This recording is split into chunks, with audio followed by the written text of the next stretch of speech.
ఎడారిలో సెలయేర్లు. ఏప్రిల్ 18వ తేదీ కొరకు వ్రాయబడిన ఈ భాగాన్ని మీకు చదివి వినిపిస్తున్నది సహోదరుడు పాల్ సుందరం. ఆయన నీ కార్యము నెరవేర్చును.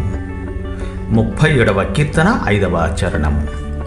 ఒకప్పుడు నేను అనుకునేదాన్ని, ఒక విషయం గురించి ప్రార్థన చేసిన తరువాత ఆ విషయం నెరవేరడానికి మానవపరంగా నేను చేయగలిగినదంతా చెయ్యాలి అని.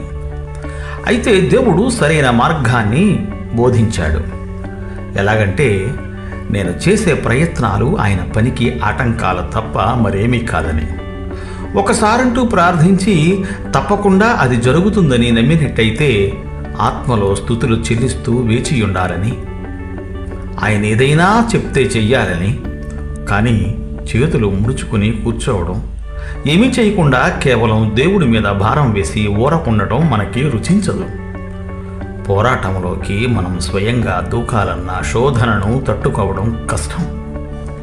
నీళ్లలో మునిగిపోతున్నవాడు తనను రక్షించడానికి వచ్చిన వాడిని తానే రక్షించాలని ప్రయత్నిస్తుంటే వాడి ప్రాణం కాపాడడం ఎంత కష్టమో మనకు తెలుసు. అలానే మన పోరాటాలు, మనమే పోరాడుతూ ఉంటే మన పక్షంగా యుద్ధం చేయడం దేవునికి కష్టమైపోతుంది.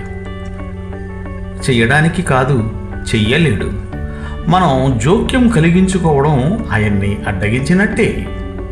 ఇహలోకపు శక్తులు చురుకుగా పనిచేస్తుంటే ఆత్మశక్తులు మెదలకుండా ఊరుకుంటాయి.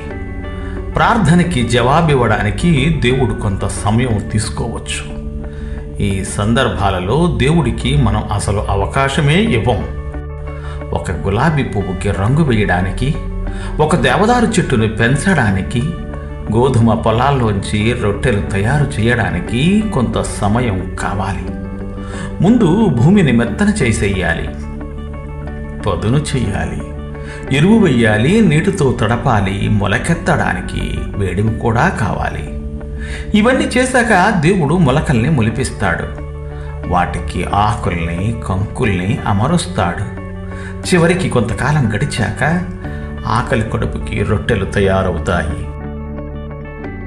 దీనంతటికీ కొంతకాలం పడుతుంది. అందుకే మనం విత్తనాలు చల్లుతాము, దున్నుతాము, తరువాత కొంతకాలం నమ్మకంతో ఎదురు చూస్తాము. దేవుని పనంతా పూర్తయ్యేదాకా కనిపెడతాము. దేవుడికి తన పని చేయడానికి సమయాన్నిస్తాము. మన ప్రార్థన జీవితాల్లో కూడా ఇదే పాఠాన్ని మనం నేర్చుకోవాలి. ప్రార్థనలకి జవాబు ఇవ్వడానికి కొంత సమయం ఇవ్వండి. దేవుడు మిమ్ము దీవించుగాక. ఆమెన్. ఆమెన్.